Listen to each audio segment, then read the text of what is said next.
este modelo, señor. Todos los padecimientos, les decía hace rato, que pueden presentarse en la clínica, desde ansiedad hasta cuadros obsesivos compulsivos, depresión, no se diga ya psicosis, al final tenemos que llegar a diferenciarlos de un trastorno mental orgánico. ¿Y eso qué quiere decir? De que hay una evidencia de que hay una disfunción cerebral o una enfermedad médica. Buscamos siempre una disfunción cerebral. Cuando decimos que alguien tiene esquizofrenia o trastorno bipolar, estamos diciendo de que tiene los síntomas, estos de los que hemos hablado, pero además de eso no tenemos ningún elemento para pensar que tiene una enfermedad médica, ninguno. Luego entonces, si encontramos una disfunción cerebral, si encontramos una disfunción a nivel de hipófisis, de tiroides y todo eso, entonces ya nos paramos y decimos, espérame, esto pudiera ser un trastorno mental orgánico o un trastorno mental debido a una enfermedad médica, así lo definen los manuales también. Y en este caso, el trastorno esquizofrénico, la esquizofrenia, habrá que diferenciarla de un trastorno mental orgánico o esquizofreniforme orgánico. Quiere decir que tiene todo, pero le hacemos un estudio, un electroencefalograma y aparece una disfunción cerebral. Y esto además de la evolución, un paciente que tiene un trastorno esquizofreniforme orgánico tiene toda una serie de síntomas que hablan que de alguna manera muestran este trastorno. Estamos hablando de síntomas en el área de la forma de pensamiento, gente que es muy perseverante en su discurso, que tiene la tendencia a ser muy meticuloso. Entonces, toda una serie de síntomas que nos van llevando. En su momento hablamos de que son síntomas del síndrome psicoorgánico. Les recomiendo que busquen este concepto.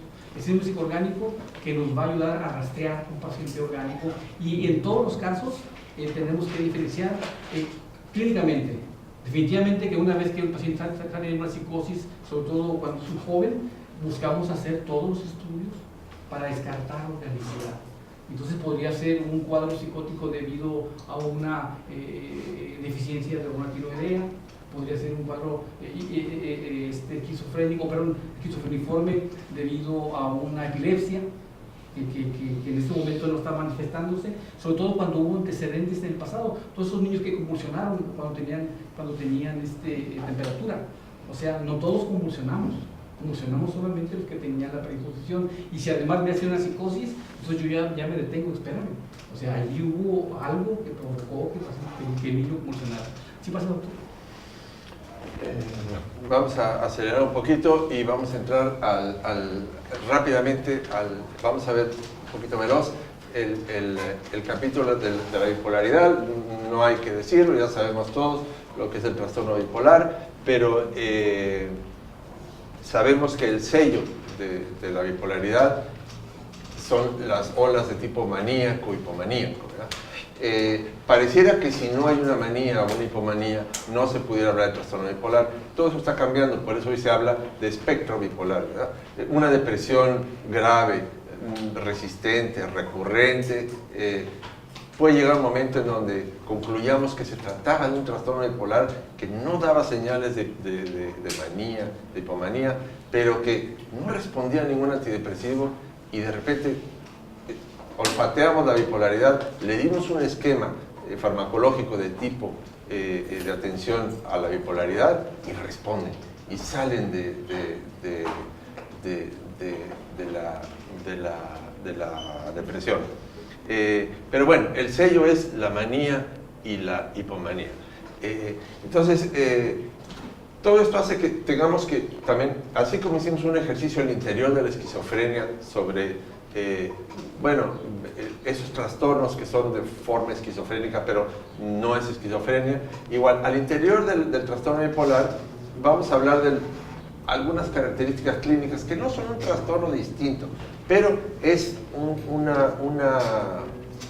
subtipo, por llamarlo así, o un momento, una fase, pero hay que ponerle este apellido a veces al trastorno bipolar, ¿verdad? Entonces decimos la manía, la hipomanía, entiéndase la exaltación del ánimo, ¿verdad? Es el núcleo central de esto, pero está el modelo de la depresión, está la ciclotimia. Sí, el diagnóstico de depresión bipolar hace alusión a lo que el doctor Menéndez mencionaba, de que es una depresión que nos está dando ya elementos de bipolaridad, aunque no haya hecho una manía. Es difícil a veces que los pacientes nos acepten el diagnóstico. A veces no solo comunicamos, sino hasta después hacemos, es un diagnóstico para fines terapéuticos, de que lo tenemos que manejar como si fuera bipolar, porque tiene una depresión, mejora, le damos tratamiento, se va, regresa otra vez con la depresión, mejora, cada vez ya sin eventos que lo están produciendo. Entonces, cuando vemos de que a pesar de que le damos tratamiento, el paciente mejora y regresa y es recurrente, entonces con mucha frecuencia decimos, ¿sabes qué? Espérame, esto ya no me suena a una depresión unipolar, por ponerle algún nombre, de una manera, a una depresión normal. Entonces ponemos ese diagnóstico de depresión bipolar. La ciclotimia pues es una manera muy no tan marcada en los ciclos, en donde te dice el paciente, pues yo cada 2 meses me encierro, y estar encerrado 5 días y nomás no quiero que me hablen y ya salgo y bien. Pero me pasa al año 4 veces, o me pasa cada vez que viene el cambio. Casi siempre después se presentan más graves esos episodios. Entonces, podemos poner ese diagnóstico de ciclotimia que a ese paciente le va a poder ayudar, le ayudará un manejo como si fuera bipolar. La ciclación rápida, le decimos a esto de alguien que presenta más de 3 episodios por año, porque casi siempre los pacientes se enferman una vez o 2 veces al año, ¿verdad? En el primavera, en el otoño, en el invierno. Y acá no, acá está viendo ciclos que pueden ser hasta cada semana, ¿sí? El ciclotímico está consciente de que tiene esa ondulación del estado de ánimo y el bipolar no está consciente. Bueno, el bipolar está consciente de su depresión casi siempre. Ajá. Un paciente en una manía no está consciente Exacto. de su manía. Ok. No está consciente de su manía. El ciclotímico. Las características de la falta de conciencia de enfermedad, porque como decía al principio el doctor Menéndez, pues se siente muy bien. Exacto. Tiene muchas energías, mira grandeces, habladas. El ciclotímico nos puede hacer episodios de hipomanía, pero muy poco marcados, casi siempre son depresivos. Hay bipolaridades también muy singulares, como bipolaridades que en las mujeres solo se activan durante los días perimenstruales o con un ciclo mensual. He visto hasta, digo, bueno, pero ¿cuál será la fisiología en fase ovulatoria? ¿No? Y solo en fase ovulatoria. Pero lo clásico es perimenstrual, ¿verdad? Y uno diría, es un síndrome disfórico perimenstrual.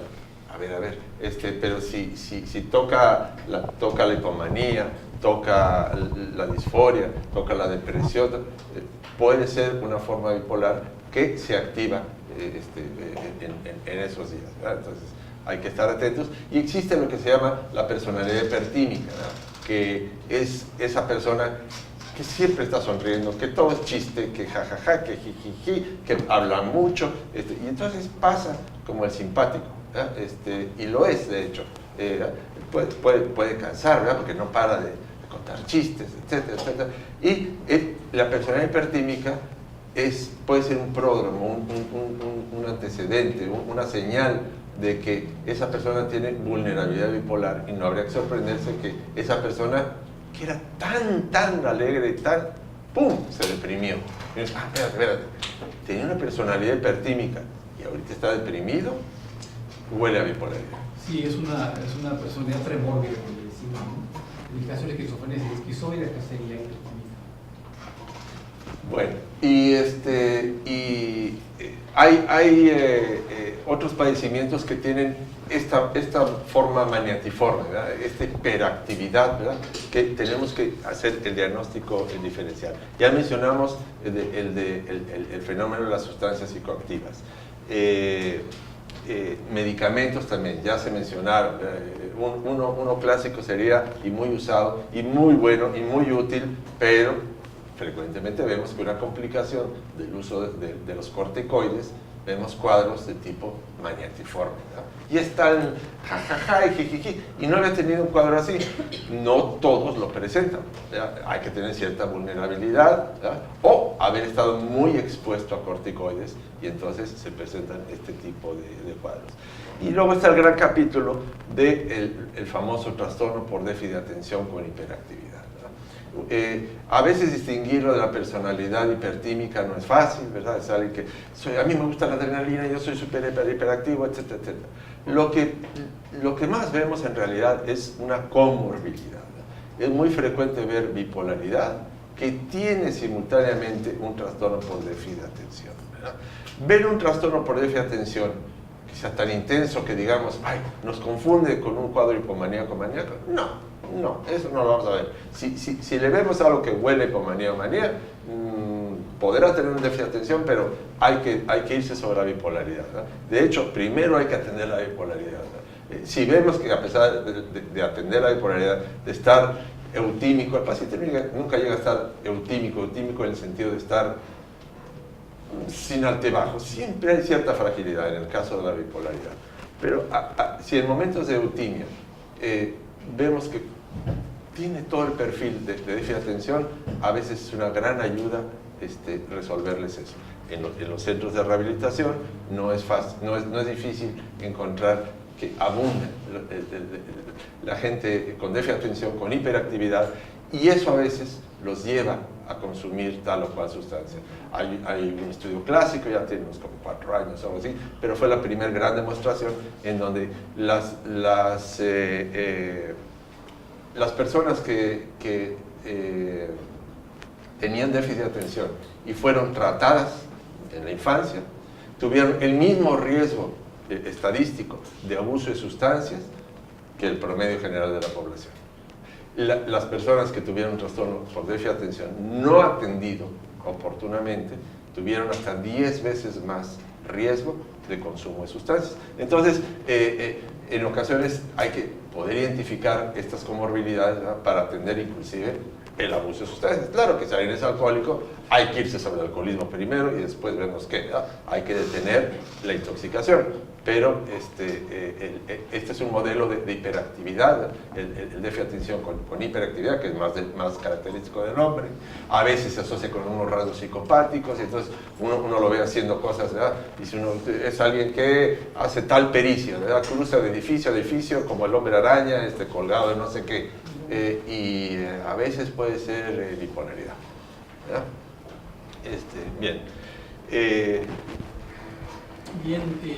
El trastorno esquizoafectivo. El trastorno esquizoafectivo clásicamente es un paciente que padece de esquizofrenia, o sea, tiene todos los síntomas, toda la sintomatología negativa, tiene el proceso mismo sexual que decíamos, pero además presenta cuadros de manía y de depresión.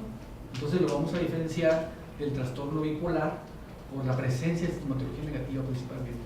Entonces, con frecuencia nos encontramos a alguien que se ha diagnosticado como trastorno bipolar, que tiene, no sé, 45 años y no hace nada, está encerrado en casa.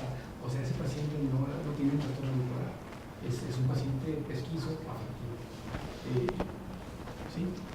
Siguiente. Es un paciente esquizoafectivo. El trastorno afectivo orgánico, como les decía en el caso de la esquizofrenia, es un paciente que tiene, otra vez, cuadros afectivos de manía y de depresión, pero está demostrado que tiene el paciente un daño cerebral, que tiene una enfermedad médica que provoca estos síntomas. Hay una diferencia también en la evolución. Los pacientes que tienen un trastorno afectivo orgánico no tienen una remisión tan completa como pudieran llegar a tener los pacientes con trastorno bipolar. Yo creo que si revisamos, los invito a revisar lo que es el trastorno orgánico de la personalidad,